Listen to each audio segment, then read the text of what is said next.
bumper stickers on our Priuses. You know what I'm saying.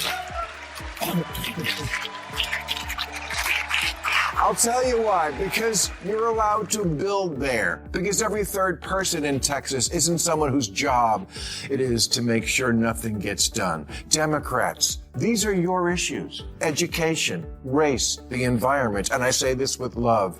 You're losing to the Waffle House car on the lawn states. The Republicans have taken full advantage of how snobby and out of touch Democrats have become to claim the title of Party of the Working Class. What happens when a comedian becomes the most honest political analyst in America?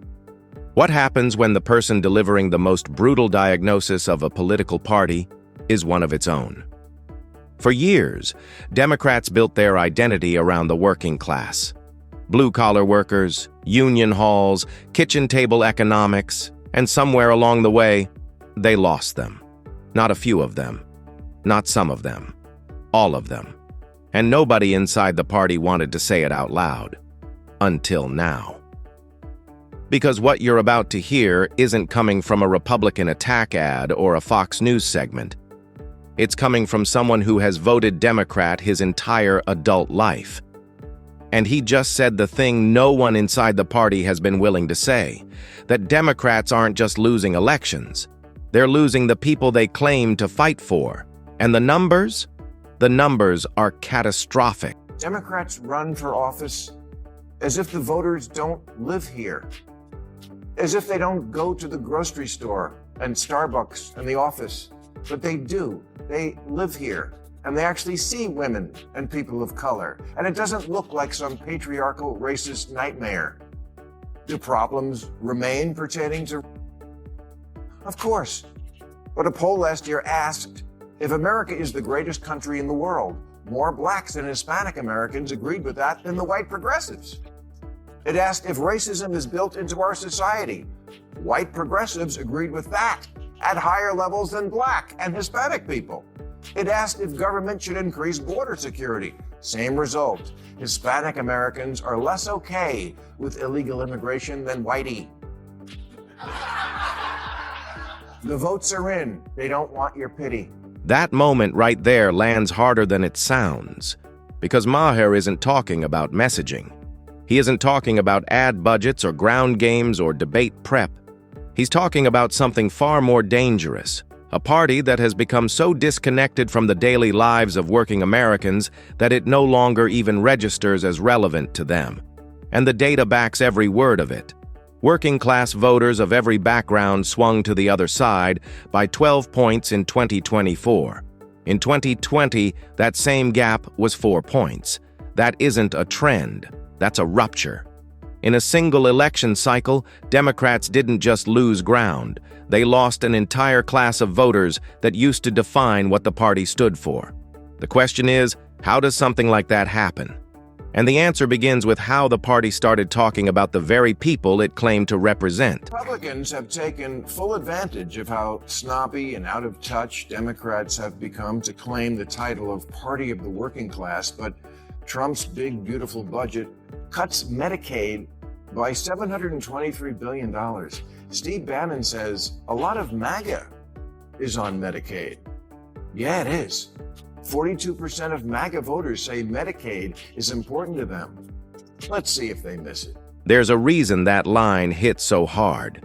Because Fetterman isn't some right-wing critic lobbing grenades from the outside. He's a sitting Democratic senator, someone who won in Pennsylvania by speaking the language of working people. And what he just admitted is something the party's leadership has refused to confront for years. Democrats didn't just fail to attract young men, they actively pushed them away. They framed an entire generation of men as the problem to be solved rather than voters to be won. And when you tell people they are the source of society's dysfunction, they don't become Democrats. They become the opposition. This isn't complicated. It's addition and subtraction. And for the better part of a decade, the party chose subtraction. The damage didn't show up all at once. It built quietly, election by election. until 2024 made it impossible to ignore. We hear this all the time, that young men are in crisis, that women are doing better in college, they're doing better. Without a doubt, though, there's part of the Democratic Party became more and more anti-men, or describing that they were part of the problem, or they have toxic traits, and for those things. And that's why there's been such a big migration away from the Democratic Party from young men. And that's really why why we lost in 2024. Now, if you identify anyone as the problem or blame them for some things, then you're going to lose. We forgot that we are in the business of addition, not subtraction. So we have... there was a testosterone shift in 2024. I don't think that's a long-term trend. I think it was a very short-term generational shift that we're experiencing within the Democratic Party. Overall, what you just heard is the working class autopsy in plain English. Traditional union members, the backbone of the Democratic coalition for most of the 20th century, didn't drift away. They walked. And the data shows exactly when the walking started and how far it's gone. The Democratic advantage among union members from minority communities dropped more than 20 points in a single election. Among Latino union members, a lead that once sat near 30 points collapsed to single digits. These aren't rounding errors. These are structural breaks in a coalition that took generations to build and just a few years to fracture. The migration Fetterman is describing didn't begin with one bad campaign cycle. It began the moment the party started treating its own voters as mascots instead of constituents. And when voters feel condescended to, they don't stay quiet. They find the exit. I don't want no shit that's been created in the laboratory. You can't pick it and see it. I don't want it. We've lost the vote. You talk to any of the traditional union members that are men, we've lost them a long time ago. I've witnessed that migration away from the Democratic Party starting back in 2016. We absolutely have a problem in that part of the demographic. So we really have to find a way to bring them back and make better arguments without blaming them or describing they are the problem. Only Maher can make a room full of progressives laugh at the thing that's actually destroying them. But here's what makes the joke dangerous. It isn't just a punchline. It's a map of exactly where the Democratic Party went wrong. The gender and lifestyle divide inside American politics has now grown into something far more serious than a cultural curiosity. According to research from the American Enterprise Institute, the marriage gap between the two parties has widened dramatically over the last 2 decades. In 2000, the difference between married Republicans and married Democrats was barely 10 points. By 2024, half of Democrats were unmarried. The party didn't just lose working-class men, it became defined by their absence. And when an entire party stops reflecting the daily reality of the majority of working Americans, their families, their neighborhoods, their concerns, it doesn't just lose elections, it stops making sense to them entirely. Until the Democrats come to grips with that, they won't have much success winning elections. Let's just put it out there. Women are the Democrats' base, and men who get hit in the head for a living are Trumps.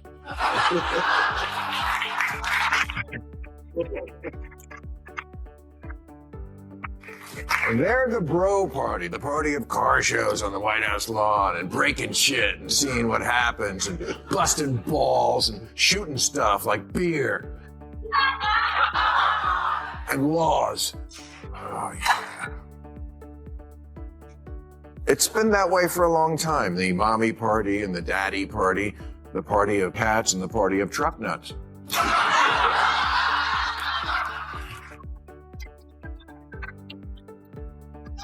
But that divide is on steroids now and getting... That example, the COVID statistics, is one of the most revealing moments of the entire conversation, because it illustrates something that goes well beyond pandemic policy. Democratic voters didn't overestimate hospitalization rates because they were uninformed. They overestimated them because fear had become part of their identity. Being scared was the signal that you were on the right side. And that tells you everything about where the modern party lost the plot. When the priority shifts from solving a problem to being seen as the kind of person who cares about the problem, you've stopped doing politics. You've started performing it. And working-class Americans, people who make actual trade-offs every day between risk and survival, can read that performance from a mile away. They don't hate liberal values. They hate being lectured by people whose concern is more about their own reputation than about the actual outcome. I think it mostly comes from there's a faction of the left that their whole identity is really about being social justice warriors. I remember during COVID, David Leonhardt in the New York Times, who really great reporter, and he did this story about the percentage of Republicans versus Democrats what their assessment was how many people with COVID were hospitalized. The Democrats are off like by 50%. Right. It was like half the population.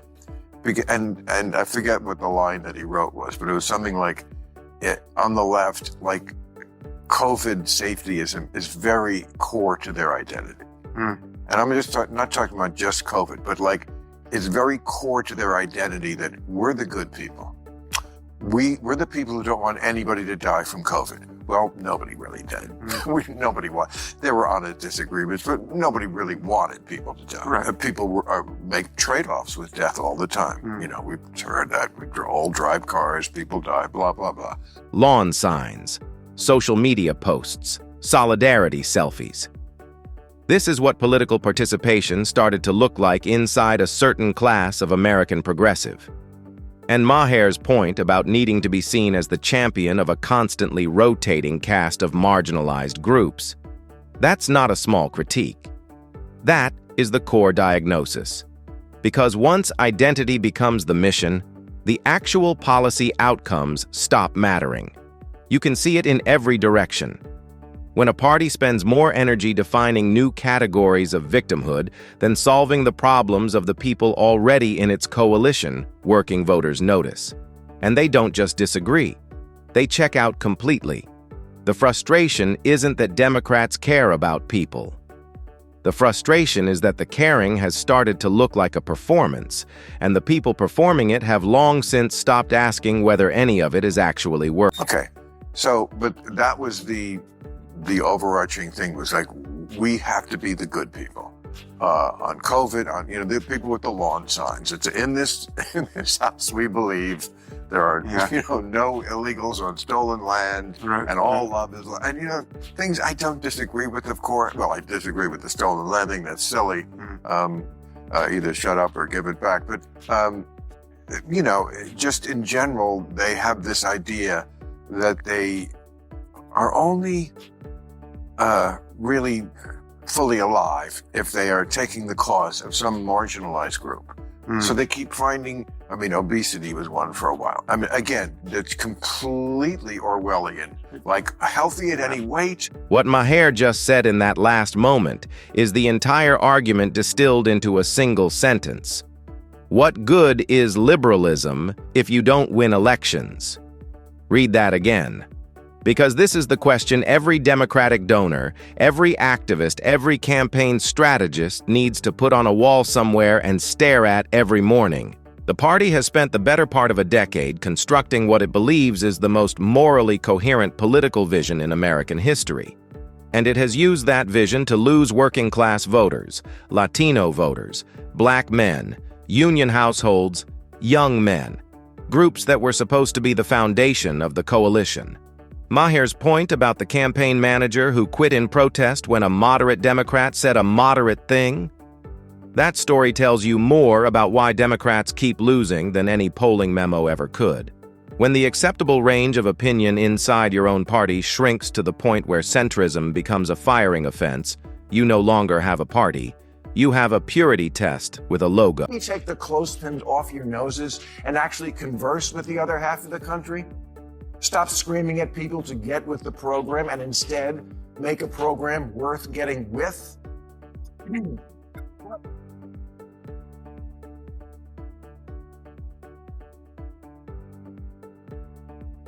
What good is liberalism if you don't win elections? Last week, Massachusetts Congressman Seth Moulton said, I have 2 little girls. I don't want them getting run over on a playing field by a formerly male athlete. But as a Democrat, I'm supposed to be afraid to say that. Yes, there's the problem in a nutshell. Because Congressman Moulton sounds reasonable to me, but his campaign manager immediately resigned in protest. Let me make this as plain as I can to the smart people. The campaign manager who resigned, yeah, let that person go. Marginalize that guy.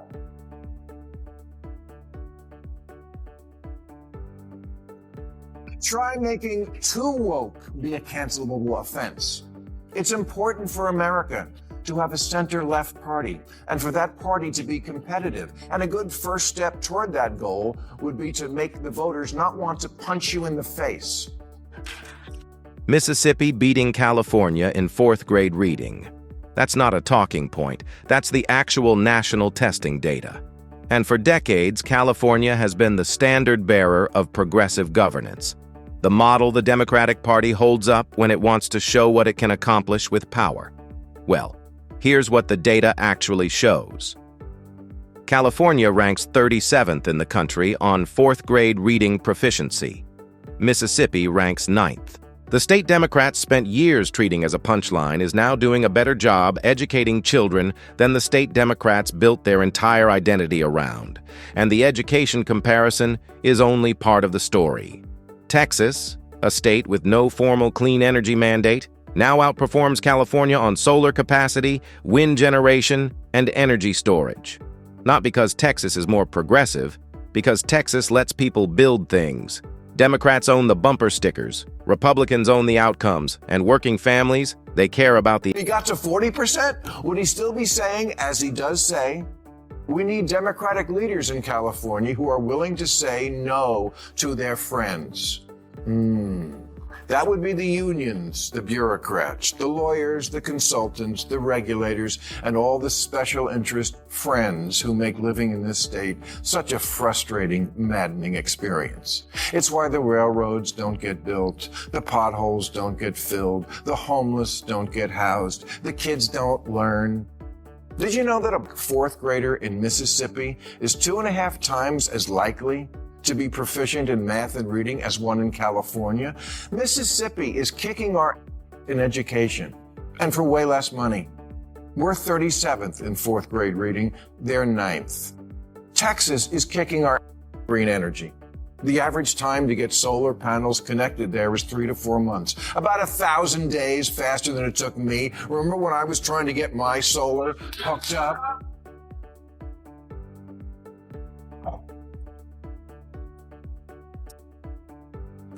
It would have been quicker to build a windmill. Barney Frank spent decades at the center of American liberal politics. He was one of the sharpest legislative minds of his generation, someone who knew exactly how coalitions worked and why they collapsed. And in the final weeks of his life, he chose to spend his remaining political breath delivering one last warning to the party he served. The message was simple.